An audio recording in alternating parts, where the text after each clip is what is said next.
կրճատել տատարակի, Տեսեք, վարկեց արքեպիսկոպոս Միրզախանյանը շնորհակալություն էր հայտնում Նիկոլ Փաշինյանին, որ տարիների վեր եկեղեցում եղած խնդիրները ի վերջո բարձրաձայնեց։ Նիկոլ Փաշինյանն այն մարդն է, որին պետք է շնորհակալություն հայտնել, որ եկեղեցու ներսում կատարվողը բարձրաձայնել է, այն էլ այս կերպ։ Վազգես հոտազար այդպես է պատկերացնում, ինչ է։ Իր համոզմունքները մարդու չարդայք է։ Ում հաղթանակն է այն, որ նույն թեմերում, նույն եկեղեցիները միևնույն է հաջորդ կիրակի բնականon են ընթանում ծեսերը եւ առանց արհեստական կրճատումների քահանաների ելույթները։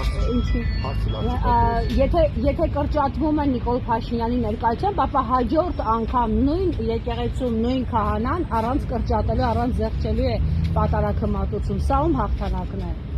Ես չգիտեմ, դա հաղթանակ կա թե չկա։ Ամեն դեպքում ԱԱԾ-ի կողմից հոգևորությունը կարծես թե ես չգիտեմ, ամենայնտեղս այն ինչ որ անձամբ մեզ է վերաբերում, այդպես կեցվածքը արդեն արտահայտել է, մնացածը էս ինչ գործ է։ Իզեր կարծիքով ինչու Երևանի թեմի քահանաները ցույց չեն տալիս դիրքորոշում։ Նրանք նույնիսկ Facebook-ներից են կորել։ Մենք քահանաներն ենք, որ շատ ակտիվ են եւ հարցազրույցներով, եւ հանրային շփումներում։ Նրանք նաեւ ակտիվ են եղել Սրբազան պայքարի շրջանում, բայց այս շրջանում նրանք անհետացել են սոցցանցային տիրույթներից եւ չեն ուզում իրենց դիրքորոշումը երևա։ Ճնշումներ կան նրանց վրա։ Չեմ կարծում, չգիտեմ, կարող է ուշավորությունը ինչ իմանալ։ Իրենց դի հարցը։ Բայց ամեն ինչ շատ հստակ չէ, կարելի է հիմա զգուշավորություն ցուցաբերել։ Բայց ամեն հետ խոսել եք Վազգեն Միրզախանյանի, Գևորգ Սրբազանին եւ մյուսներին ինչու էր հրավիրել Գյումրի կամ երբ էր հրավիրել։ Սրբազանի ելույթի։ Բայց դա բանը ոնց է պատասխանը։ Խոսել եք իհետ գիտեք։ Բանը չեմ կարող պատասխանել, չէ՞։ Բայց մեկնաբանություն կամ խոսել եք դուք արդյոք իր հետ։ Ձեզ չի մտահոգել այդ հարցը։ Ես միջև որ իր հետ խոսել, ես իմ մեջ որոշակի ենթադրություն ունեցել եմ, չեմ սպասում։ Բայց լավ, այս ամենը ըստ ինչով կարող է հանգուցալ լուծվել։ Իշխանությունը որևէ կերպ չի այսպես ընկրկում, նահանջում։ Դե ներկայում մենք ոնց ենք պատկերացնում ամեն մեկս։ Բայց պատմությունից կարելի է նման դրվագները վերցնել եւ նաեւ դրանց եզրակացնել, թե սա ինչ անգլիացում հանգուցալություն է։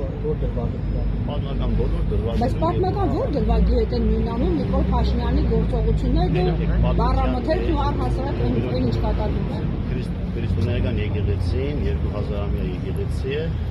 եւ դրա անբաժանելի մասն է հայրաքելական եկեղեցին, որը նույնպես 2000-ամյա եկեղեցի է, որից 1700 տարի պետական աշխատանք։ Հիմա իհարկե պետական չէ։ Ուրեմն այս ամբողջ 2000 տարվա ընթացքում եկեղեցին միշտ ունեցել է իր վրա բախումներ եւ բոլոր տեղերից ինքը դուրս եկել հաղթանակած։ Նիկոլ Փաշինյանը հաճում եւ չի վախեցնում Փաշինյանի համարձակ սցենարները։ Եկան անունները տալիս եք, դա ինձ շատ չի հետաքրքրում, թե ում սցենարները։ նա արդեն ճանապարհային քարտեզ է հրապարակել եկեղեցին իր խոսքով ասած մաքրելու տեղապահի ընտրության հարց է քննարկում, բարձրաձայնում։ Ինչ ան։ Իսկ սրանք որևէ չեն ուզում։ Մեր եկեղեցին ասում եմ անցել է ճանապարհը։ Իսկ Նիկոլ Փաշինյանի քայլերը որևէ արդյունք չեն տալու։ Եկեղեցին մնալու է այնպես, կաթողիկոսի գլխավորությամբ ինչպես կա։ Պատմության մեջ լսած ենք, որ որևէ մի անհատ մարդ Արարած դուրս եկե Աստծո դեմ ապստամբելու բախտել է, այստեղ կարող է եկել հարցերը տալ։ Իսկ եթե շատ ու շատ հոգևորականներ համարում են, որ սա ոչ թե Նիկոլ Փաշինյանի ծրագիրն է, այլ Նիկոլ Փաշինյանը ընդհանրապես իրագործում է Փաշազադեի պլանը, այս դեպքում մենք էլի նույն համարձակությամբ կասենք, որ հաղթանակը միևնույն է եկեղեցում։ Հոգևորականները այդպես են մտածում եւ արտահայտում։ Իրենց պիտի հարցնեն։ Չէ, այդուհանդերձ, եթե համարենք Աստված միարասե, որ այս ծրագիրը ոչ թե փոքրիկ ԿՊԱ-կան խմբակի ծրագիրը, այլ մասշտաբային է եւ արտաքին ճնշումներով են, էլի մենք նույն վստահությամբ կարող ենք ասել, որ եկեղեցին է հաղթելու։ Միանշանակ, ուրիշ կարծիք չկա։ Եթե պետությունը պարտվում է, եկեղեցին միևնույն հաղթում է։ Միանշանակ, ուրիշ կարծիք չկա։ Այս պարագայում էլ եկեղեցին հաղթելու է։ Ապայման։ Հիմա եկեղեցին հաղթական ընթացքի մեջ է։ Ինչպես, երբ որ 10 եպիսկոպոսներ Փաշինյանի ձեռք են սեղմում, ինչ կա։ Մեկը եկեղեցին հաղթական ընթացքի մեջ է։ Որովհետև եկեղեցու գլխին Քրիստոսն է, իսկ Քրիստոսը հայտարարել է, որ ես հաղթեցի աշխարհին։ Եվ մենք այդ հաղթանակի ճանապարհով ենք։